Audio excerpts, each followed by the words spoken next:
नमस्कार दोस्तों, स्वागत है आप सभी का अपने YouTube channel law with Sachin में। आज का टॉपिक हम लेकर आए हैं, भारत की नागरिकता कैसे समाप्त हो सकती है। कोई भी नागरिक भारत की नागरिकता कैसे खो सकता है। भारतीय नागरिकता अधिनियम 1955 में क्या प्रावधान किए गए हैं।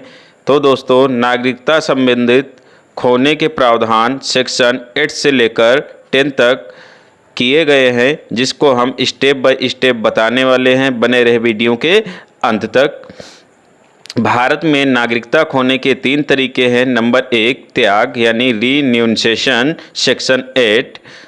कोई भी भारतीय नागरिक या स्वेच्छा से भारतीय नागरिकता त्यागना चाहता है तो वह भारत सरकार को घोषणा यानी डिक्लेरेशन देकर ऐसा कर सकता है। यदि वो अपनी स्वेच्छा से अपनी मर्जी से नागरिकता त्यागना चाहता है, ये तब की बात है, तब ये प्रावधान सेक्शन 8 के लागू होंगे।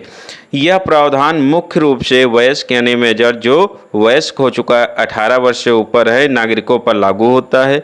जैसे ही त्याग की घोषणा स्वीकार होती है, उसकी भारतीय नागरिकता समाप्त हो जाती है। नाबालिग बच्चों की नागरिकता भी इसके साथ समाप्त हो सकती है, लेकिन वे 18 वर्ष की आयु पूरी करने के बाद पुनः नागरिकता वापस ले सकते हैं। ऐसा सेक्शन 8 में प्रावधान किया गया है।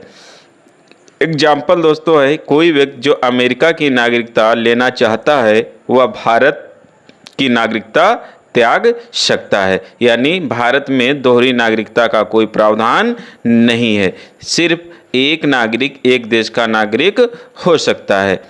सेकंड है समाप्ति टर्मिनेशन सेक्शन 9। सेक्शन 9 टर्मिनेशन के बारे में प्रावधान करती है।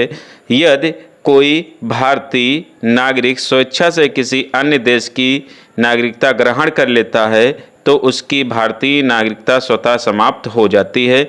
यानी कोई व्यक्ति यदि अन्य देश की नागरिकता स्वीकार कर लेता है तो भारत की नागरिकता स्वतः समाप्त मानी जाएगी। अब उसे भारत का नागरिक नहीं समझा जाएगा। भारत में द्वैध नागरिकता यानी डुअल सिटीजनशिप मान्य नहीं है। यदि कोई विवाद हो कि नागरिकता ली गई है या नहीं तो इसका निर्णय सेंट्रल गवर्नमेंट करती है। यानी ये अंतिम निर्णय किसका होगा? केंद्रीय सरकार का होगा। एग्जाम्पल, कोई भारतीय यदि कनाडा की नागरिकता ग्रहण कर लेता है तो उसकी नागरिकता स्वतः समाप्त हो जाएगी। अब वो भारत का नागरिक नहीं रह जाएगा। थर्ड है वंचन यानी डिप्रिविएशन सेक्शन 10। यह नागरिकता समाप्त का दंडात्मक यानी प्यूनिटिव तरीका है।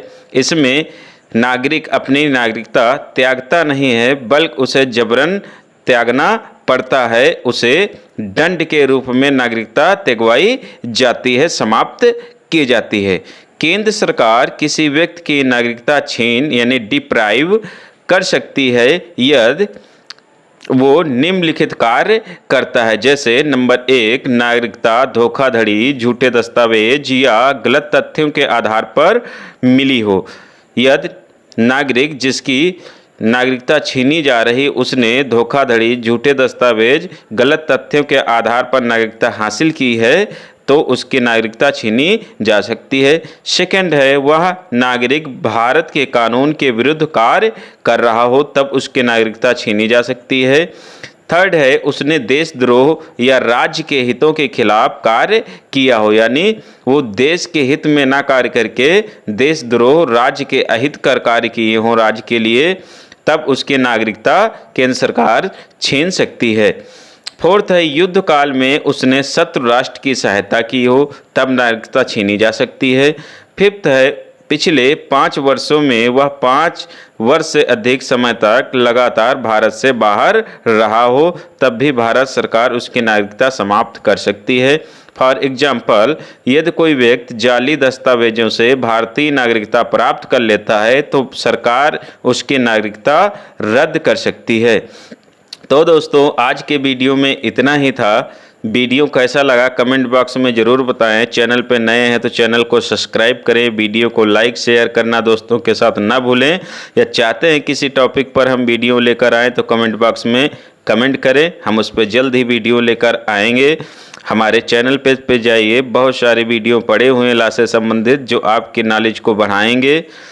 धन्यवाद दोस्तों। जय हिंद, जय भारत।